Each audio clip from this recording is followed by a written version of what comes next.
Let's just tell you, we are in our car right now in the driveway.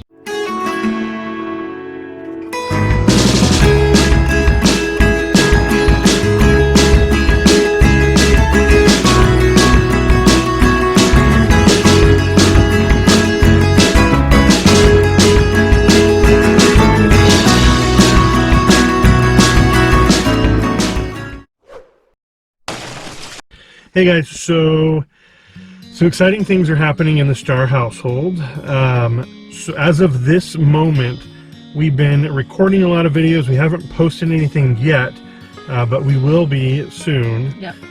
But this moment is pretty exciting, so we wanted to make sure we captured it, and we're a little nervous, a little, kind of a little overwhelmed. But well, first off, let's just tell you, we are in our car right now in the driveway. One, our son is asleep. We don't want him to hear all this information. He knows a little bit, but again, we don't want him to know everything. No. And then also, my father-in-law, Craig's dad, also lives with us, and he's also asleep because he's leaving tomorrow for California.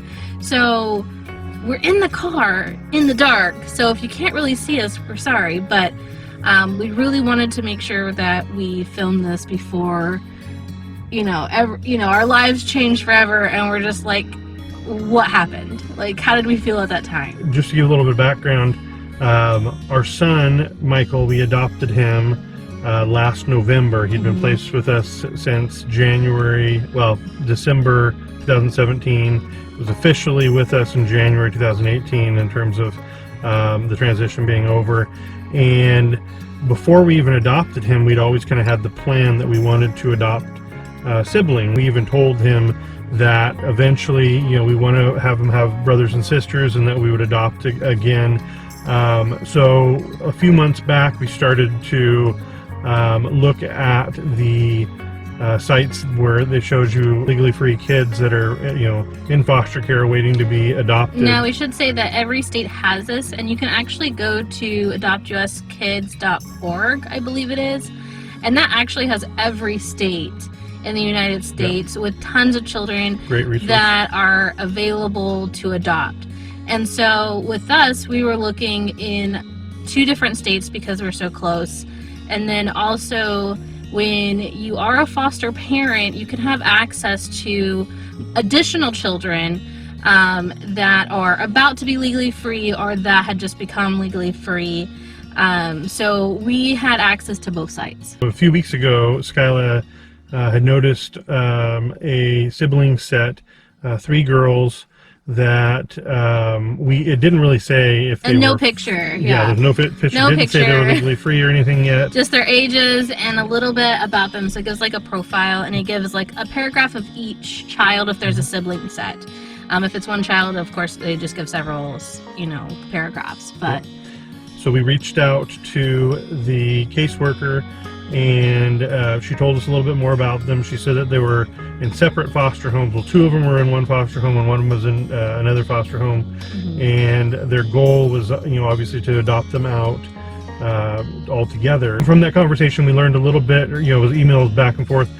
We were asking if they had any major health problems or, development problems, and, they're a lot of little things here and there that they had been, working with them on since they were placed, but nothing like major that we knew we couldn't handle. Yeah, exactly. Now, another thing too, while we're doing these like videos or these vlogs and everything, we're going to keep the children's identity secret. So you may, if we do videotape them, their faces might be blurred. You might just see like the lower half of their body. And also, we won't be using their real names. So anything of their past, we're going to keep it private for them, because it's not our story to tell, it's theirs. But once we do, and if it does go to adoption, because right now they're not legally free. So we found that out. They were on the adoption site, but they're not technically legally free as of yet. So right now, we don't know if we're going to adopt them or not. Yeah, it's kind of up in the air. It's we found out that they'd been in care for about 2.5 years now, and the state is has been trying to terminate the rights, or the parents' rights. That's been going on for over a year, but they believe that they're closer to that termination, which would mean that they would be legally free and that we would be able to adopt them. So the caseworker's wanting to place them in an adoptive home prior to this school year starting. So when we heard that, we were like, well, wait a minute, this It's starts like in a next couple, month. yeah, it's like in a couple of weeks. Like, Yeah. what are you talking about? So Like, it was a little bit of a surprise to us. So, and then also we were told, okay, well, the youngest, who's 5, needs respite for a week. yeah. And she's the one that had like the most, I don't want to say issues because, I mean, that's just the wrong term. But she just needs a little bit more guidance, a little bit more structure, a little bit more love. And so when we had the opportunity to do respite, and we should say that they're 2 hours away. And so different counties have different rules, and you have to go through each county. And so when they told us that, that this little girl needed respite, we're like, well, she's the one that, had the most, that needed the most love, that needed the most structure. And so we're like, you know what? Let's do it. Let's do the respite. It was 10 days. And actually, when we were told that we were going to do respite, we had already scheduled a beach trip, which hopefully we'll have a video up later about that. But yeah, so we did the beach trip, and she actually came along. She came the day before, like the night before we left. And we were gone all weekend to the beach. We told the caseworker, we're like, well, yeah, we're willing to do respite for the for a little over a week. Yeah. But we're going to the coast this weekend. Is that okay? I mean, we were taking Skylar's grandma and aunt, and we were going out of state too. And yeah, and she was like, yeah, that's absolutely fine. And then we're like, well, next week, I mean, because we both work full time, and our son was going to a day camp at one of the YMCA's, and we're like, well, during the week, would it be okay if she was at the day camp if we enrolled her? And then the caseworker said, absolutely fine. Yeah. We'll get it set up to pay them. And so it was a lot of scrambling the last few days. So we had, a great weekend. I think, it was a quick weekend, but it was a fun trip. I will say that the respite almost didn't happen though, because we had sent in our stuff to our licensor, which every time you're updating your license, you have to talk with your licensor and see what you need. And each state is different. And so we sent photos and stuff to update our license to include more children, different ages, and we never thought about it since then. And then this was 4 months ago? April. Yeah, so it was like, okay, is our thing updated? And apparently it wasn't. And so it was just a lot of back and forth, and it was like Thursday, Friday, and usually that's really hard to get a hold of a caseworker or a licensor or anybody that needs to sign off. And so we were scrambling the last 2 or 3 days to make it happen. Yep. Yeah, and that's the thing is, your license has to say that you can have certain age ranges, as well as the number of kids that can be in your home, even if you're doing respite. So,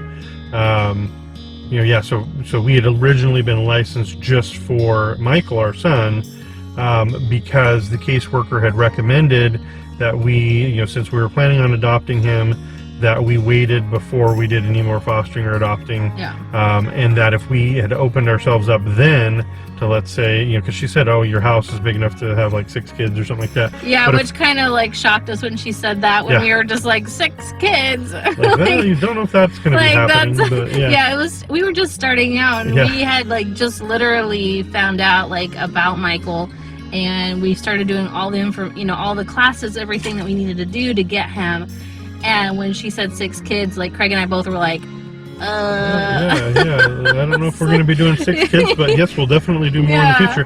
But what happens is when you're licensed for several kids, the other caseworkers and the placement workers, they know this. So what she didn't want is for us to not really be ready to take on more kids, but be getting calls constantly from once our license, we appreciated. When our license was updated just for respite for the little girl, I think you got a call the next day. Yeah, and then we got an email 2 days later saying, hey, can you take these kids? And unfortunately, we had to tell them no, because right now we just didn't know what was going on with the 3 sisters. And we kind of have some exciting news about this weekend. The time with the youngest, the 5-year-old, went well. We went ahead and told the caseworker that we wanted to move forward with, you know, having all of the girls in, but we wanted to meet the middle and oldest, 7 and 8-year-old. And so she, you know, a few days later ended up, you know, reaching back out to us and saying, hey, you know, we're thinking, you know, this next weekend we'd like for you to meet up at a park, is what they initially said to me. The initial was a park meetup just for a couple of hours. And then, like, within the same time frame, probably within just that same hour, we got another email that says, hey, how about you take them overnight? Yep. And we weren't sure if it was just the 2 girls at first that they were wanting, because since we hadn't met them yet, or if that would include the younger one that we'd already met and who has a different foster home. But it turned out they did mean all 3 of them, which is completely fine with us. Yeah. But we went from a couple days ago not knowing that we were going to have any kids this weekend to having, you know, all of them. So it's exciting, you know, and so we kind of been scrambling to get some more toys and things for them and get you know, ready for them. And so it's been exciting. We're a little sweaty and dirty right now because we've been cleaning house, and hence why we're still outside too. Because I mean, we've been cleaning, so like, I mean, our house looks great. Yeah. But with everybody asleep, we just don't want this information, you know, waking everybody up. Plus, with our son, he's too young. He doesn't need to know this information. So, you know, that's just going on right now. But that's why we're in the car. Yep. And so when we learned that they were coming over, we ended up talking more with the foster parents, learning a lot more about all of the girls, and which has really been helpful actually to know all the stuff that we've learned about them. And so it just makes us even more, me at least, you know, and I'm probably you too, but you're just more excited to meet them. I'm still excited, but I'm a little bit nervous just to see, because one, we're going from 1 child to 4 children. And so that's going to be a new experience for us, and probably for them as well, because the 2 older ones haven't been with their younger sister, and then we're also adding a little, you know, brother as well. That's another thing. We found out, I believe it was the same day, maybe later in the day, that their guardian ad litem, which is a guardian appointed by the court. Sometimes it's a lawyer. Sometimes it's just a volunteer. So yeah, sorry, I just want to give you that information. Yeah, no, that's good. So this person works out of a CASA office, and the CASAs are court-appointed special advocates, in case you don't know what that means. But and so I'm not positive. I know they serve similar roles, but the guardian, I think, has more say over, you know, certain things that, you know, or more input on what happens. I think the judges trust that, you know, those comments and those reviews and stuff. And so we found out that she was wanting to come over and meet us, and again, this is, you know, all these people are 2 hours away.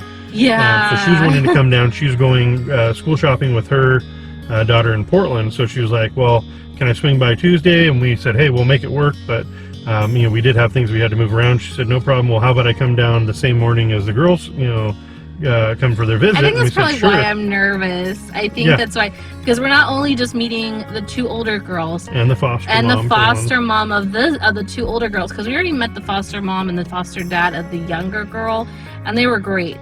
And so meeting this one, and then also having the guardian ad litem actually coming over at the same time, so we're gonna have a house full of people that are going to be looking at our house, looking at our family, while we're also trying to make the girls comfortable. Exactly. And so I think that's probably why I'm nervous. Yeah, no, I think that's why. It definitely makes me a little nervous too. And also we found out today that, well, actually, backing up, yesterday we found out that one of the girls, because we were thinking that if everything goes well and they end up you know, moving in with us, that it would be like around the 16th maybe that they would be doing that.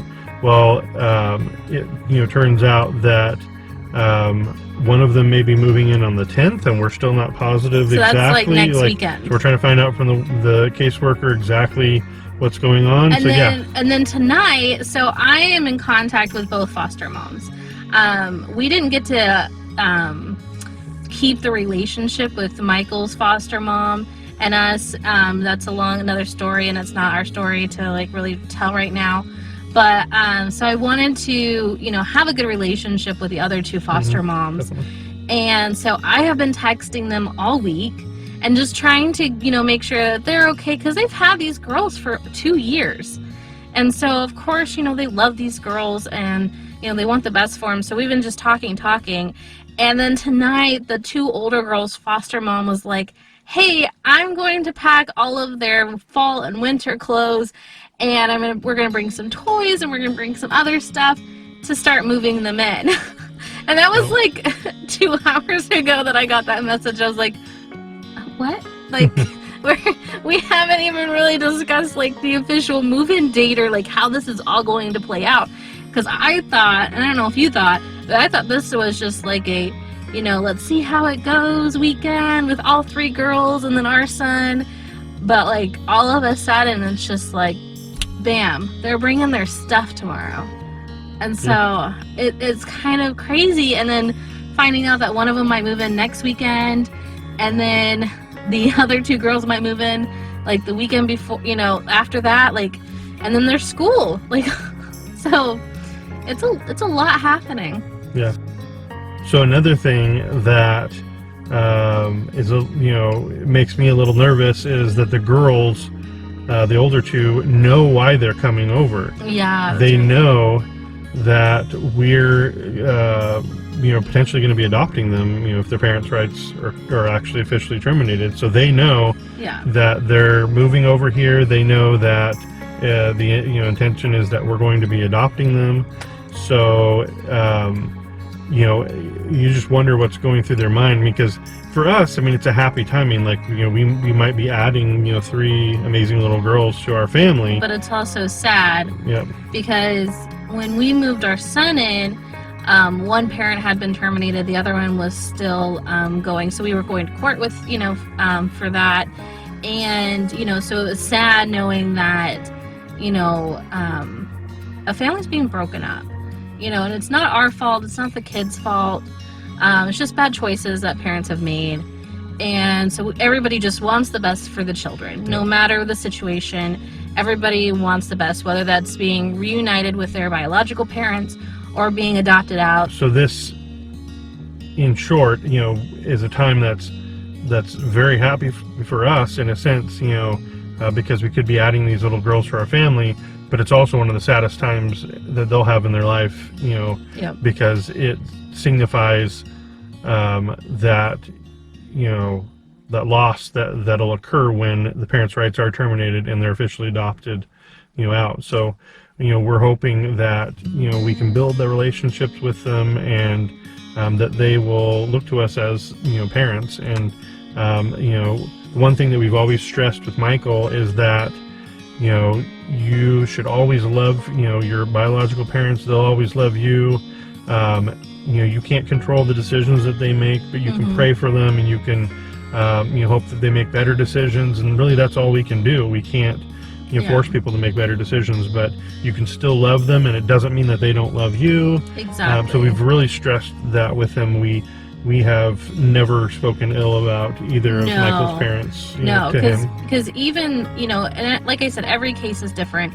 And no matter what these children have gone through, they still love their biological parents. You have to let them know that, your parents do love you, we love you, and that, we're just praying for everyone involved that, things work out in the end. Yep. So it's, again, we scrambled to get ready, and a lot of this kind of happened with, right. Yeah. Sorry. This kind of happened, like with Michael too, like where, things are going, kind of easy, and smooth, and all of a sudden it's rush. When you're working within the system, I'll say it can be a little overwhelming. Yeah, overwhelming, and there's just a lot of unknown, that you just work your way through. The supervisor for the region where these kiddos are coming from had to be involved in the decision of whether or not she can even come do respite with us, because they're like, well, we're going to be utilizing resources from another region to do respite for this little girl. And she's like, are they adoptive, or prospective adoptive parents, or, why are we using their resources? Yeah. And it's like, part of me thought, well, when you go through all your foster training, you're told, you're not employees of, of the state. You're not, you're doing this, you're not getting paid. You're just getting reimbursed, for expenses. And then a part of me thought, well, as long as we're okay with it, then why would the state be, I feel like, well, we're the ones that should be making that decision, not like some person in a region, the other region office saying, well, they can or can't do this respite for, for them. So that was a little off-putting, but it all worked out in the end. Once they knew that we were prospective adoptive parents, it went through well, and once they verified, like Sky was mentioning earlier, that our license had been updated, because literally the person that our licensor went on vacation right after we spoke to her, and she even said, I'm not going to be back in the office till next Monday. Well, Saturday morning is when they were Friday afternoon is when they were bringing her over. And so then I started emailing people, and I started crazy. emailing people, and, hey, it was kind of crazy. We don't have our licensor to talk to us about this, and she said she'd updated the system. So what ended up happening was the person that was checking on whether the system showed our license was updated or not ended up checking, I guess, earlier in the day from when our licensor made the official updates in the system. So when she checked back that afternoon, she did see that it had been updated and things were smoothed over at that point. So so there, it was, again, like she said, right down to the wire. Are we going to be having her and taking her with us to the coast or not? But it was fun. We went, to a variety of places. Again, we'll have another video that'll show, where all we went along the coast, and we won't be able to show her face. We won't mention her name, for her protection. But in the future, hopefully, we're able to adopt them and be able to show lots of videos of our family, and that's the hope, is to do some daily vlogs and show all the ins and outs of growing your family. Within so we adopted Michael a little over a year ago. Almost a year ago.